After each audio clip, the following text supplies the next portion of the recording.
నిజంగా నాకు ఇప్పుడు రాష్ట్రాన్ని చూస్తుంటే ఏమనిపిస్తుందంటే మనది వరి వండిచ్చే రాష్ట్రం కాకపోతే ఇప్పుడు చూస్తుంటే గంజాయి వండిచ్చే రాష్ట్రమా ఏంది అని అనుమానం కొడుతుంది.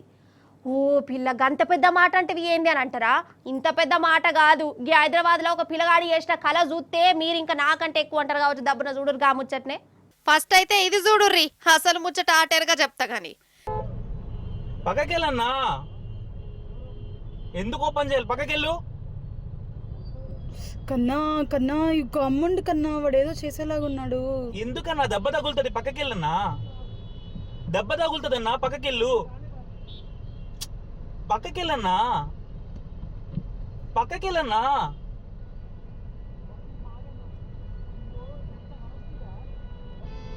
పక్కకెళ్ళన్నా, దెబ్బ తగులుతుంది. Thank you boss. చూసిరా, ఇది కొసర ముచ్చట్నే. ఈడు గంజా వేసిండు, హైదరాబాద్ రోడ్ల మీద తిరుగుతుండు, మూసాపేట కాడ కారు మీద ఎక్కి ఒక ఇట్లా పిస్స పిస్స చేసిండు. కార్లున్నోళ్ళు బతిలాడినా ఇన్లే, పక్క పొంటోళ్ళు అని బలిమీటికి అవతల నూక్కవోయరు. సరే వీనికి అతి ఇట్లుండని. గంజాయి తీసుకున్నోనికి సోయుంటదా అనోళ్ళ? బీపీ మీద ఉంటాడు, రాక్షసుడే అనుకోవాలే. పొడిచినా పొడతాడు, కొట్టినా కొడతాడు, అంత డేంజర్ అన్నట్టు. అసంటోళ్ళు పట్నమంతా తిరుగుతూనే ఉన్నారు. ఈ ఏడాదిన్నర సంధి మన రాష్ట్రంలో ఏడజూడు గంజాయి బ్యాచీలే కనబడుతున్నాయి. పోలీసులకు ఎన్ని దొరుకుతలేవు, దేవులు ఆడుతూనే దొరుకుతుర్రంటే ఇంకా దొరకనోళ్ళు ఇంకెంతమంది ఉన్నారు? ఏంది కథ? పట్నంలా గంజాయి బ్యాచ్ ఒక దిక్కు, డ్రగ్స్ ఇంకో దిక్కు, విచ్చలవిడి అంటారు చూడు.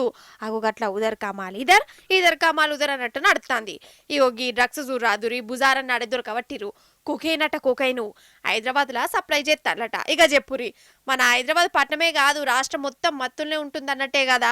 అసలు పాలన ఉన్నదా? పట్టించుకునేటోడు ఉన్నాడా? గింతమంది గంజాయి డ్రగ్స్లలో ఎందుకు మునిగిపోవాల్సి వస్తుంది? భయం లేకుండా ఎందుకు అవుతుంది? ఇది మీరే ఆలోచించాలి. నేనైతే చిన్న పిల్లగాని కూడా అర్థమవుతుంది అప్పుడు గట్లెందుకున్నది, ఇప్పుడు రాష్ట్రం గిట్లెందుకు అవుతుంది అని.